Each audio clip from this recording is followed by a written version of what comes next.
Yeah, we are back, and we've got awesome new metal albums to talk about.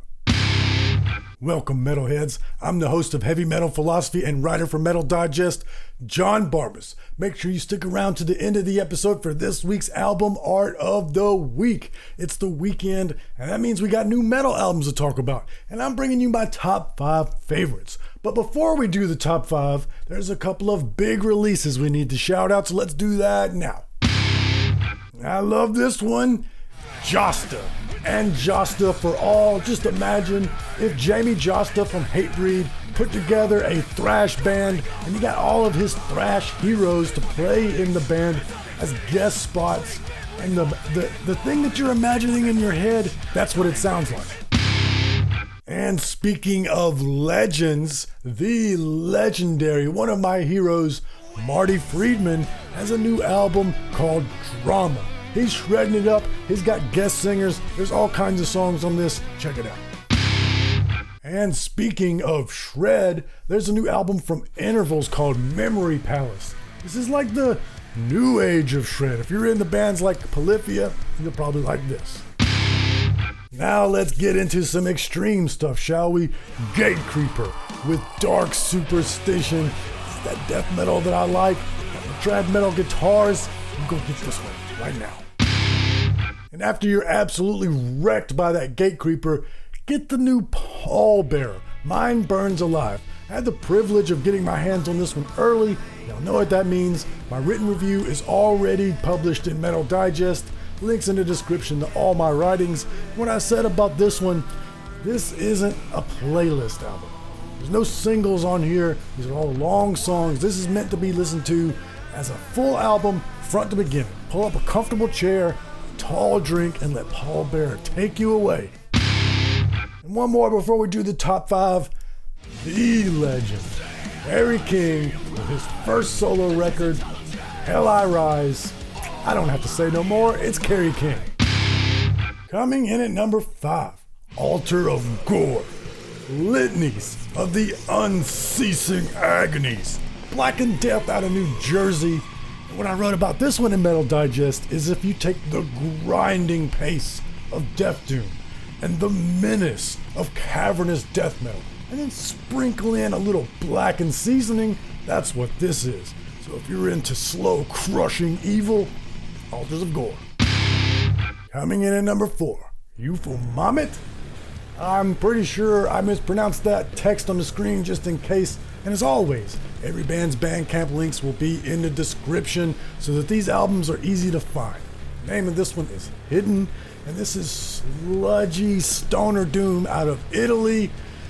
I love this one because I love how it sounds so psychedelic without being a stoner record. It doesn't sound, like a kaleidoscope of colors. This sounds more like you're witnessing the fabric of space and time being grinded away by some sort of sentient singularity. It's really heavy, and it put my mind in another place. Check it out. And speaking of sci-fi sludge, coming in at number 3, Ape Vermin with Andromeda's Colossus. This is also some sludgy doom metal. I like what I like, y'all. I like this one because it's heavy and it's got like forest drums with the groove of stoner metal, but the super brutal vocals. Put me in space with some heavy riffs and I'm home. Coming in at number 2, The Last of Lucy with Godform. This is like some mathcore / progressive technical death metal. It's got that sort of tech death that almost sounds like brutal death metal with the staccato vocals, and it's also got the alien leads all over the place. But then it might just break into a jazzy section of like clouds and beautiful flowers with saxophone before they crush you again.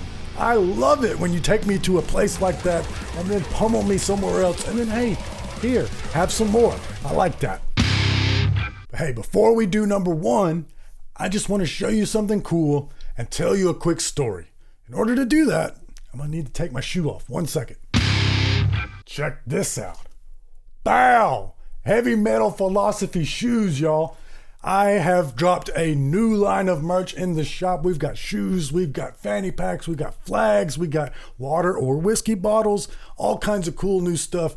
But the shoe, I wanted to tell y'all about this because when I was a kid, I was a gigantic basketball fan. I absolutely loved basketball. And in the culture of basketball, you know, if you've made it, you get your own shoe. Well, once I got to high school, I realized that I'm only 5'9" and I'm half white, so basketball is probably not going to be in the cards for me. But I wound up getting my own shoe anyway, y'all. And I ordered it first to make sure that it was quality. I'm not surprised that it is because Fourth Wall has been so awesome so far. Several of you have gotten hoodies and have told me how excellent they feel. I'm super happy with the quality of the hoodies and the shirts. There's no Champion or Gildan shirts here. Nice stuff from johnbarbas-shop.fourthwall.com. Links in the description. Make sure you check it out. Hit like on this so that it helps spread the message about these bands. And now let's do number one. Coming in at number one, and this one won't be any surprise to you, Cognitive with Abhorrence, tech death / deathcore out of New Jersey.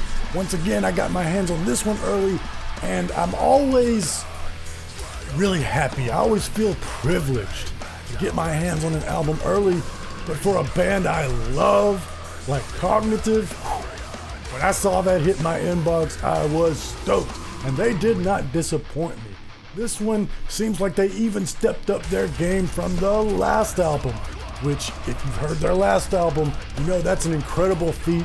What I wrote in Metal Digest for this one is this is the sound of when you take elite musicians, elite tech death musicians, and they put all of their focus and the energy into creating maximum heaviness. You know, and since they focused on heaviness, it's brutal all the time. And because they're excellent musicians, the impressive stuff just kind of happens. You don't have to force it. You don't have to be like, okay, I'm going to play something awesome now. It just happens because that's the kind of players they are.